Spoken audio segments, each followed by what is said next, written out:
Very very important question, what is the difference between final, finally and finalise.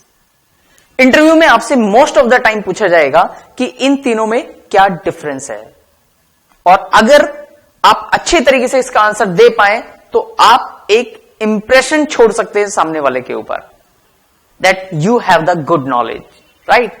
मेरी कोशिश होगी आपको अपनी ओर से बेस्ट देने की, बट ये मेरी ओर से काम नहीं चलेगा, आपकी ओर से कोशिश होनी चाहिए बेस्ट ग्रैब करने की, राइट। पे योर अटेंशन, बिकॉज अब मैं आपको इन तीनों में बहुत ही बेहतरीन तरीके से डिफरेंस बताने वाला हूं। और डिफरेंस किसमें हम करेंगे, फाइनल और दूसरा फाइनली, एंड तीसरा इंपॉर्टेंट कीवर्ड फाइनलाइज। रेडी। सबसे पहले क्या पिक करें, ठीक है आप कह रहे हैं तो फाइनल को पिक कर लेते हैं, राइट। तो फाइनल कीवर्ड मैं आपको बता दूं कि फाइनल यूज हो सकता है किसी वेरिएबल के साथ, किसके साथ, किसी वेरिएबल के साथ, किसी मेथड के साथ, और या फिर किसी क्लास के साथ। पहले पिक करते हैं वेरिएबल, राइट। अगर आपने किसी वेरिएबल के साथ फाइनल कीवर्ड लगा दिया, कौन सा कीवर्ड, फाइनल कीवर्ड लगा दिया, तो क्या होगा। मैंने एक वेरिएबल बनाया इंट a इक्वल टू 5, इसके आगे मैंने एक कीवर्ड और लिख दिया फाइनल। फाइनल कीवर्ड लिखते ही इसका मतलब यह हो गया कि the value of this variable is final, you can not change the value of a, because आपने फाइनल लिख दिया है, और इसका मतलब है it will be treated like a constant. अगर आपने कोशिश की a इक्वल टू a+2 करने की, या फिर कुछ और लाइक a++ करने की, देन इस स्टेटमेंट पर what will happen, compiler will give you an error.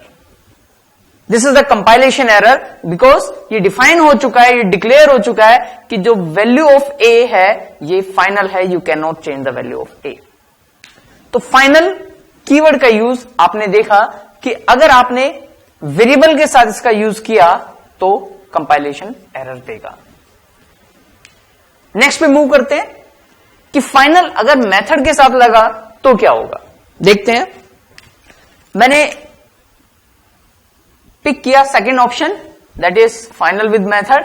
तो मैंने एक क्लास बनाई, क्लास एक्स। क्लास एक्स के अंदर एक मेथड बनाया पब्लिक वॉइड शो, और शो मेथड की बॉडी में कुछ भी लिख दिया, और क्लास क्लोज, नॉर्मल क्लास। अब आपको पता है जावा के अंदर हम इसकी सब क्लास भी क्रिएट कर सकते हैं, तो मैंने एक इसकी सब क्लास बनाई, class Y extends X, right. और हमें पता है कि सब क्लास के अंदर हम इस मेथड को रीडिफाइन कर सकते हैं, ओवरराइड कर सकते हैं, यस और नो, बिल्कुल कर सकते हैं। अगर आपको ओवरराइडिंग का कॉन्सेप्ट पता है तो आपको पता होगा कि इस मेथड को रीडिफाइन किया जा सकता है, यानी पब्लिक वॉइड शो मेथड मैं सब क्लास में रीडिफाइन कर सकता हूं, और ये कुछ और काम कर रहा होगा इससे डिफरेंट, राइट। लेकिन ये मतलब ये नॉर्मल प्रोसेस है जो आप फॉलो करते हैं, बट क्या हो अगर मैंने यहां पर कीवर्ड लगा दिया फाइनल। क्या लिख दिया मैंने, साफ साफ लिख देता हूं, मैंने लिख दिया यहां पर फाइनल, राइट। अगर आपने यहां पे फाइनल लिख दिया, इसका मतलब यह हुआ कि this method is final, you can not redefine it in any सब क्लास। यानी आप इसे रीडिफाइन नहीं कर सकते, क्योंकि ये फाइनल हो चुका है कि अब इसकी बॉडी में कुछ और चेंज नहीं होगा। जबकि इसकी सब क्लास में आप इसे रीडिफाइन करने की कोशिश कर रहे हैं, तो इस पॉइंट पर यहां पर क्या होगा, कंपाइलर आपको एरर दे देगा। क्या कहेगा कि this method is final, it can not B redefine, आप इसे रीडिफाइन नहीं कर सकते। क्लियर। तो वेरिएबल फाइनल, इसका मतलब वैल्यू चेंज नहीं कर सकते। मेथड कोई फाइनल है, किसी भी सब क्लास में आप उसे रीडिफाइन नहीं कर सकते, ओवरराइड नहीं कर सकते, right. Point number 3, point number 3 पे मूव करते हैं। अगर क्लास फाइनल हो गई तो क्या होगा? पॉइंट नंबर 3, मेरे पास सेम एग्जांपल क्लास एक्स और क्लास वाई एक्सटेंड्स एक्स। ये नॉर्मल एक प्रोसेस है कि आप एक्स क्लास के फीचर इनहेरिट कर सकते हैं वाई क्लास में यूजिंग एक्सटेंड्स कीवर्ड के। अब आपने क्या किया कि इस क्लास को फाइनल डिक्लेयर कर दिया, फाइनल। तो याद रहे, जब आप किसी क्लास को फाइनल डिक्लेयर करते हैं, it means this class is final, it can not be extended further. आप इसकी कोई भी सब क्लास क्रिएट नहीं कर सकते। अगर किया तो ये यहां पर आपको कंपाइलेशन एरर देगा। Compiler will give you an error कि this class is final, it can not be extended further. लेकिन आपको जब तक किसी क्लास को फाइनल डिक्लेयर नहीं करना चाहिए, जब तक ऐसा करने के लिए आपके पास सॉलिड रीजन ना हो। जब आपको रियल में ऐसी जरूरत हो कि आप नहीं चाहते कि अब इसकी कोई सब क्लास बनाए, तो आप उस क्लास को फाइनल डिक्लेयर कर सकते हैं। जैसे जावा के अंदर स्ट्रिंग क्लास जो है वो फाइनल क्लास है, आप उसकी सब क्लास क्रिएट नहीं कर सकते। राइट? आई होप आपको फाइनल क्लियर हो चुका होगा कि फाइनल कहां कहां यूज होता है, और वेरिएबल के साथ यूज किया तो इसका क्या मतलब है, मेथड के साथ अगर यूज किया तो इसका क्या मतलब है, और अगर क्लास के साथ लगा दिया तो इसका क्या मतलब है। I hope the point is clear to you. Right? इसके बाद हम देखेंगे कि फाइनली किस तरीके से काम करता है। It was all about the final, now we are moving towards the finally. Keep watching.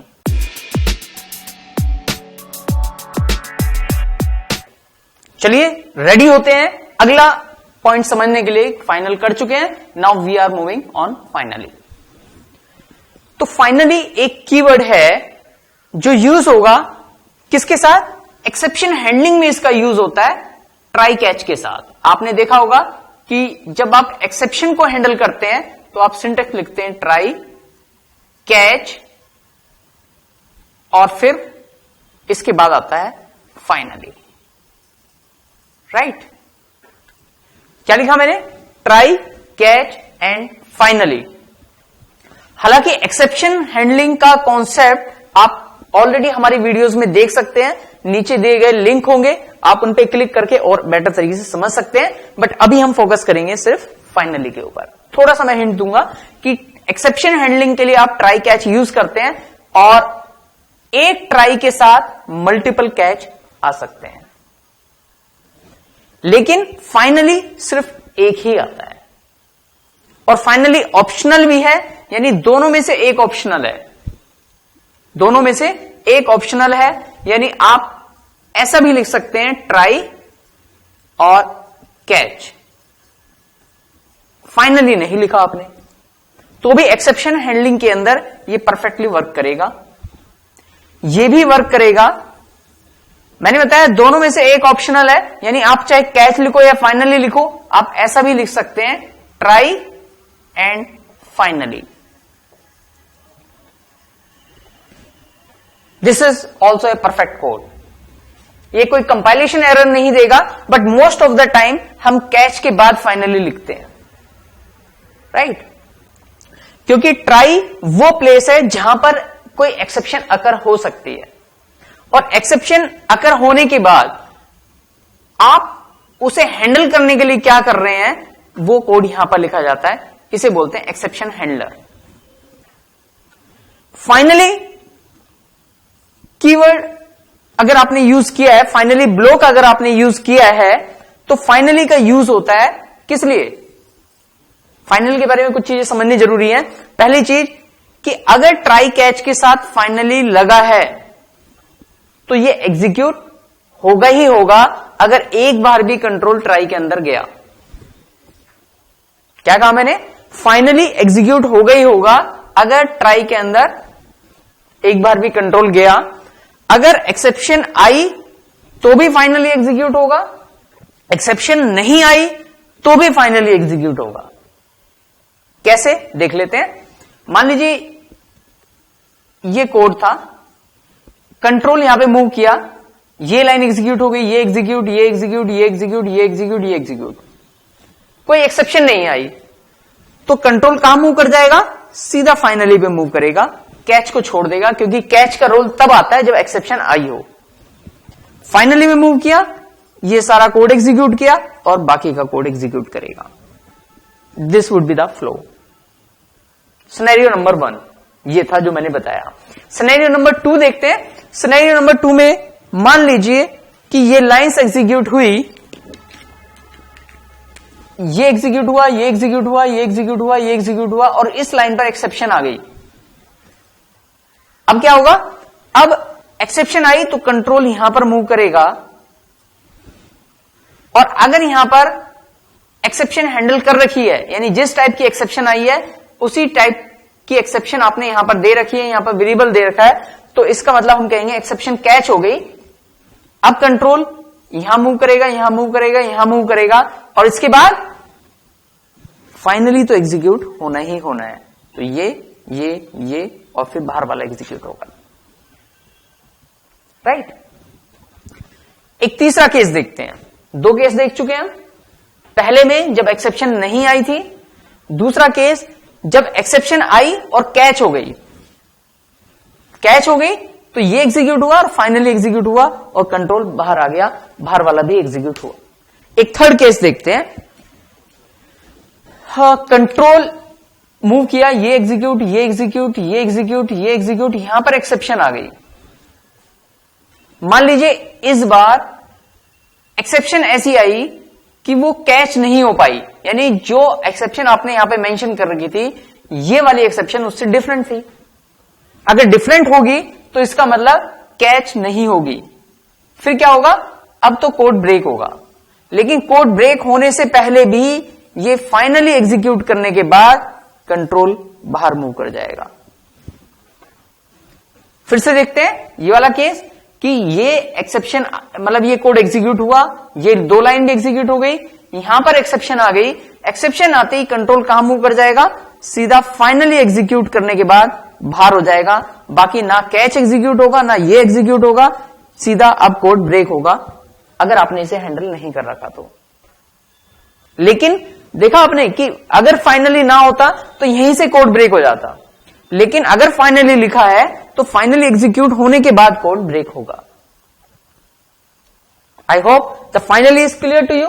एक बार मैं फिर से बता देता हूं कि जो फाइनली कीवर्ड है वो हमेशा एक्सेप्शन हैंडलिंग में यूज होता है, ट्राई कैच के साथ यूज होता है, और कैच या फाइनली आप इनमें से कोई भी एक लिख सकते हैं। हालांकि गुड प्रैक्टिस में आप कैच और फाइनली दोनों लिखते हैं।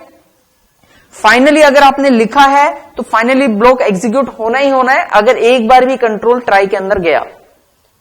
अगर ट्राई के अंदर ही नहीं गया तब बात अलग है। अगर ट्राई के अंदर गया तो 3 केस हो सकते हैं। पहला, जब एक भी एक्सेप्शन नहीं आई तो भी फाइनली एग्जीक्यूट होगा। अगर एक्सेप्शन आई और हैंडल हो गई तो कैच के बाद फाइनली एग्जीक्यूट होगा।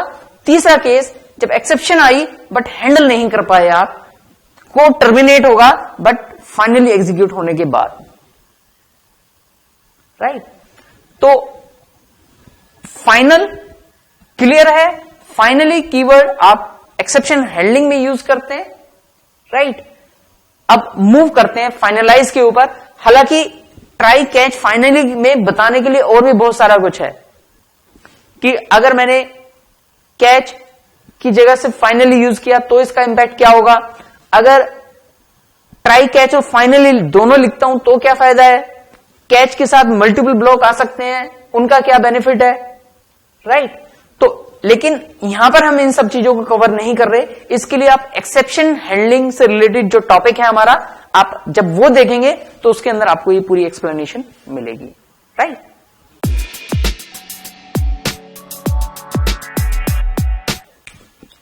कॉन्ग्रेचुलेशंस, आप फाइनली कर चुके हैं। Now we are moving on finalize. Right. तो फाइनलाइज के बारे में मैं आपको बता दूं कि पहली चीज, फाइनलाइज एक मेथड है। क्या है? फाइनलाइज एक मेथड है। और ये मेथड है कहां पर? ये ऑब्जेक्ट क्लास के अंदर अवेलेबल है। कौन सी क्लास के अंदर? ऑब्जेक्ट क्लास के अंदर अवेलेबल है और जो उसका सिग्नेचर है वो है प्रोटेक्टेड, वॉइड एंड फाइनलाइज। कौन सी क्लास के अंदर है? ऑब्जेक्ट क्लास के अंदर ये मेथड अवेलेबल है। अगर ये ऑब्जेक्ट क्लास के अंदर अवेलेबल है, इसका मतलब हर एक क्लास के ऑब्जेक्ट में ये अवेलेबल होगा, क्योंकि object class is the supermost class. अगर कोई क्लास किसी क्लास से एक्सटेंड नहीं होती तो भी वो ऑब्जेक्ट क्लास से इनहेरिट हो रही होती है, यानी ये मेथड सबके पास होगा। अब देखते हैं इसका यूज क्या है। मैं आपको बता दूं, आपने गार्बेज कलेक्शन का नाम सुना होगा। तो गार्बेज कलेक्टर जब ऑब्जेक्ट को कलेक्ट करता है, यानी ऑब्जेक्ट को मेमोरी से डिस्ट्रॉय करता है, तो उससे पहले वो फाइनलाइज मेथड कॉल करता है। और इंपॉर्टेंट चीज ये है कि फाइनलाइज मेथड सिर्फ एक ही बार कॉल किया जाता है। और कौन करता है इसे कॉल? गार्बेज कलेक्टर कॉल करता है। और किसी ऑब्जेक्ट की लाइफ में सिर्फ एक ही बार कॉल होगा वो, राइट? दोबारा कॉल नहीं हो सकता। कुछ इंपॉर्टेंट फैक्ट कि एटलीस्ट एक बार तो कॉल होगा ही होगा, लेकिन एवरी टाइम कॉल होगा ये जरूरी नहीं है। अब आप कहेंगे जब ऑब्जेक्ट एक बार गार्बेज कलेक्ट हो ही चुका तो फिर दोबारा वो ऑब्जेक्ट एग्जिस्टिंग में है ही नहीं, फिर उसका दोबारा से मेथड कैसे कॉल कर सकते हैं, राइट? तो मैं आपको बता दूं कि फाइनलाइज मेथड ऐसा भी कर सकता है कि उस ऑब्जेक्ट को गार्बेज कलेक्ट होने से बचा ले, लेकिन ऐसी फंक्शनलिटी आपको खुद लिखनी पड़ेगी। जेवीएम या जावा ऐसी फंक्शनलिटी खुद से प्रोवाइड नहीं करता, राइट? तो एक्चुअल में तो गुड प्रैक्टिस ये है कि आप फाइनलाइज मेथड ओवरराइड नहीं करेंगे और ऐसा कोड नहीं लिखेंगे जिससे कि आप उस ऑब्जेक्ट को डिलीट होने से बचा लें, उस ऑब्जेक्ट को मेमोरी से हटाने से बचा लें। लेकिन ऐसा पॉसिबल है और इसलिए ऐसा कहा जाता है, ऐसे डॉक्यूमेंटेशन में कहा गया है कि ये सिर्फ और सिर्फ एक ही बार कॉल होगा। मान लीजिए वो ऑब्जेक्ट बच गया किसी तरीके से, तो उसके बाद दोबारा जब वो गार्बेज कलेक्ट के लिए एलिजिबल होगा तो वो ऑब्जेक्ट का फाइनलाइज मेथड दोबारा से कॉल नहीं होगा, राइट? अब बात करते हैं ऑब्जेक्ट गार्बेज कलेक्शन के एलिजिबल होते कब है। हालांकि गार्बेज कलेक्शन से रिलेटेड हमारी एक और वीडियो है, आप उस पर मूव कर सकते हैं, जहां पर गार्बेज कलेक्शन से रिलेटेड आप कॉन्सेप्ट पढ़ सकते हैं।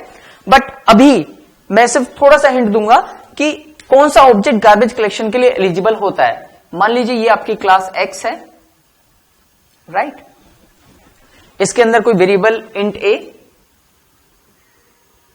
ए है। तो मैं आपको बता दूं कि जब किसी ऑब्जेक्ट को रेफर करने वाला कोई नहीं होता तो वो ऑब्जेक्ट गार्बेज कलेक्शन के लिए एलिजिबल हो जाता है, राइट? जब किसी ऑब्जेक्ट को रेफर करने वाला कोई नहीं होता तो वो गार्बेज कलेक्शन के लिए एलिजिबल हो जाता है। कहां से रेफर नहीं होता? जब वो किसी भी स्टैक से एक्सेस ना हो पाए तो वो ऑब्जेक्ट गार्बेज कलेक्शन के लिए एलिजिबल हो जाएगा। फॉर एग्जांपल मेरे पास है क्लास y जिसके अंदर main method public static void main string square bracket args, और मैंने यहां पर ऑब्जेक्ट बनाया x ob equal to new x and ob dot a equal to 5। अब ये ऑब्जेक्ट है, हमारे पास दो तरह की मेमोरी, ये स्टैक मेमोरी और ये हीप मेमोरी, राइट? इस स्टेटमेंट से क्या हुआ? हीप मेमोरी में एक ऑब्जेक्ट बना एक्स टाइप का। इस ऑब्जेक्ट में क्या होगा? जो जो क्लास में आपने डिफाइन कर रखा है वो सारी चीज इस ऑब्जेक्ट में होगी, यानी एक ए होगा, राइट? नेक्स्ट 1001 इसका कोई बिट पैटर्न होगा, जो बिट पैटर्न किसे असाइन हो जाएगा? इस ओबी को असाइन होगा, यानी ये ओबी स्टैक मेमोरी में होगा 1001। अगर आपको स्टैक और हीप क्लियर नहीं हो रहे तो मैं बता दूं आपको, हमारी जो FST जावा ट्रेनिंग है, जो बेसिक जावा ट्रेनिंग है, आप उसे अगर आप स्टडी करेंगे तो आपको ये सारी चीजें क्लियर हो जाएंगी। मैं ये ज्यूम करके चल रहा हूं कि ये सारी चीजें आपको पता है, सिर्फ अभी मैं फोकस करूंगा फाइनलाइज के ऊपर। तो जैसे ही ये स्टेटमेंट लिखी आपने तो इससे क्या हुआ? एक्स का ऑब्जेक्ट बना और ऑब्जेक्ट के अंदर क्या आ गया? जो जो क्लास के अंदर आपने डिफाइन किया था इसका बिट पैटर्न ओबी को असाइन हो गया। Next line ob dot a equal to 5, यानी ओबी के ए में कितना चला गया, 5 चला गया। अब बताइए क्या ये ऑब्जेक्ट गार्बेज कलेक्शन के लिए एलिजिबल है? अभी तक नहीं है, क्योंकि अभी इसे रेफर करने वाला ओबी है। लेकिन नेक्स्ट लाइन में मैंने लिख दिया ओबी इक्वल टू नल। जैसे ही नल लिखा तो यानी इससे कनेक्शन इसका खत्म। अब इसमें कोई बिट पैटर्न नहीं है, इसमें क्या पड़ा हुआ है, नल पड़ा हुआ है। अब ये जो ऑब्जेक्ट है इसे रेफर करने वाला कोई नहीं है, और जिसका कोई नहीं होता उसका कौन होता है, उसका भगवान होता है। तो भगवान जी आएंगे और इसे उठा करके ले जाएंगे, यानी गार्बेज कलेक्टर चलेगा और इसे कलेक्ट करके ले जाएगा। लेकिन इसे कलेक्ट होने से पहले, राइट, गार्बेज कलेक्ट होने से पहले इसका फाइनलाइज मेथड एग्जीक्यूट होगा। फाइनलाइज मेथड आप कहेंगे फाइनलाइज मेथड तो है ही नहीं, यहां पर कहां से एग्जीक्यूट होगा? लेकिन मैंने बताया क्योंकि इसकी सुपर क्लास कौन सी है, ऑब्जेक्ट क्लास, तो ऑब्जेक्ट क्लास से फाइनलाइज मेथड इनहेरिट हो रहा होगा और वो ब्लैंक है, तो वो कुछ नहीं करेगा जब तक कि आप उसे ओवरराइड नहीं कर देते, राइट। तो जो मैं बता रहा था कि ओवरराइड करके आप ऐसा कर सकते हैं कि वापस रिकवर हो जाए ऑब्जेक्ट, हालांकि हमें ऐसा कोड नहीं लिखना चाहिए। तो आप अगर ऐसा करेंगे तो आप इस ऑब्जेक्ट को बचा सकते हैं, और फिर जब भी ये गार्बेज कलेक्शन के लिए एलिजिबल होगा तो फिर से ये फाइनलाइज मेथड को कॉल नहीं करेगा, क्योंकि इसकी लाइफ में सिर्फ एक ही बार फाइनलाइज कॉल होना है, राइट। अगर आप देखना चाहते हैं कि किस तरीके से आप इस ऑब्जेक्ट को बचा सकते हैं या किस तरीके से वो कोड लिखा जाता है, तो मेरी एक और वीडियो है, उसमें आप गार्बेज कलेक्शन से रिलेटेड, तो आप उसमें ये देख पाएंगे, राइट। अभी मैं यहां पर वो कवर नहीं कर रहा। तो फाइनलाइज कीवर्ड के बारे में आपने देखा कि फाइनलाइज एक मेथड है जो कि ऑब्जेक्ट क्लास के अंदर अवेलेबल है, हर एक क्लास के अंदर भी अवेलेबल होगा, क्योंकि हर एक क्लास ऑब्जेक्ट क्लास से ही इनहेरिट है, राइट, डायरेक्टली और इनडायरेक्टली। इसके अलावा आपने देखा कि फाइनलाइज मेथड जब भी ऑब्जेक्ट डिलीट होगा तो डिलीट होने से पहले, डिस्ट्रॉय होने से पहले garbage collector finalize method call करेगा ही करेगा, और इसकी लाइफ में, ऑब्जेक्ट की लाइफ में सिर्फ एक ही बार कॉल होगा, एटमोस्ट एक बार कॉल होगा। अगर वो ऑब्जेक्ट एलिजिबल होने से बच जाता है या गार्बेज कलेक्ट नहीं हो पाता तो फाइनलाइज दोबारा कॉल नहीं होता। आप चाहें तो फोर्सफुली कॉल कर सकते हैं, बट जो गार्बेज कलेक्टर है वो इसे दोबारा कॉल नहीं करेगा। तो आपने देखा कि फाइनल, फाइनली और फाइनलाइज तीनों में क्या डिफरेंस है, कौन सी चीज कहां पर यूज होगी, राइट। जो फाइनल है ये वेरिएबल, मेथड और क्लास के साथ यूज हो सकता है। जो फाइनली है ये एक्सेप्शन हैंडलिंग के वक्त यूज होता है, ट्राई कैच के साथ फाइनली यूज होता है। और जो फाइनलाइज है ये गार्बेज कलेक्ट होने से पहले ऑब्जेक्ट उसके ऊपर कॉल किया जाता है, और कौन कॉल करता है, गार्बेज कलेक्टर कॉल करता है, राइट। और कोई भी ऑब्जेक्ट जो बाहर से किसी थ्रेड से एक्सेसिबल नहीं है वो ऑब्जेक्ट गार्बेज कलेक्शन के लिए एलिजिबल हो जाते हैं। तो ये आपको पता लगा फाइनलाइज के बारे में, राइट। अब कुछ क्वेश्चन, जैसे कि फाइनलाइज जो मेथड हमने बात की वो हम ओवरराइड नहीं करते, लेकिन अगर ओवरराइड किया तो किस पर्पस के लिए उसका यूज होगा, राइट। तो जो फाइनलाइज मेथड आप ओवरराइड करते हैं most of the time clean up work उसके अंदर किया जाता है। क्लीन अप वर्क जैसे अगर आपका ऑब्जेक्ट जो गार्बेज कलेक्शन के लिए एलिजिबल हो चुका है, जो गार्बेज कलेक्ट होने वाला है, अगर वो डेड होने से पहले, मेमोरी से हटने से पहले अगर कुछ रिसोर्सेज वो यूज कर रहा है जिन्हें वो फ्री करना चाहता है, तो वो टास्क वो अपने फाइनलाइज मेथड में कर सकता है। यानी रिसोर्सेज को फ्री करने का काम फाइनलाइज मेथड कर सकता है, ताकि मेमोरी से हटने से पहले अगर वो कुछ रिसोर्सेज यूज कर रहा है, कुछ ऐसे टास्क है जो क्लीन अप टास्क है जो फाइनली वो करना चाहता है, तो वो फाइनलाइज मेथड के अंदर आप लिख सकते हैं, राइट। नाउ सेकंड क्वेश्चन कि फाइनली भी क्लीन अप के लिए यूज होता है और फाइनलाइज भी क्लीन अप के लिए यूज होता है, राइट। फिर इन दोनों में डिफरेंस क्या हुआ, क्योंकि आप देखो try catch finally, finally execute होता ही होता है, तो फाइनली में क्या लिखते हैं हम, फाइनली में वो चीजें लिखी जाती हैं जो रिसोर्स फ्री करने का काम है। जैसे डाटाबेस से कनेक्शन बना हुआ था, एक्सेप्शन आ गई बीच में, मान लीजिए ये कोड है आपका ट्राई कैच और यहां पर है finally rest of the code. अब ये एग्जीक्यूट होगा, ये एग्जीक्यूट हो गया। मान लीजिए इस लाइन पर कुछ प्रॉब्लम आई, एक्सेप्शन आ गई। अब एक्सेप्शन आ गई क्योंकि मान लीजिए डाटाबेस से कनेक्शन बनाते वक्त एक्सेप्शन आ गई। अब जब कनेक्शन बनाते वक्त प्रॉब्लम आ गई तो इसका मतलब डाटा तो निकलेगा नहीं उसमें से, तो यानी बाकी का काम तो नहीं हो पाएगा। अब बाकी का काम नहीं हो पाएगा और जब एक्सेप्शन आई है तो दो ही चीज हो सकती है, या तो वो कैच हो जाएगी या फिर कैच नहीं होगी। अगर कैच हो गई तो भी ये काम तो नहीं होगा क्योंकि एक्सेप्शन आने के बाद कंट्रोल यहां से यहां मूव करेगा, ये वाली स्टेटमेंट एग्जीक्यूट नहीं होगी।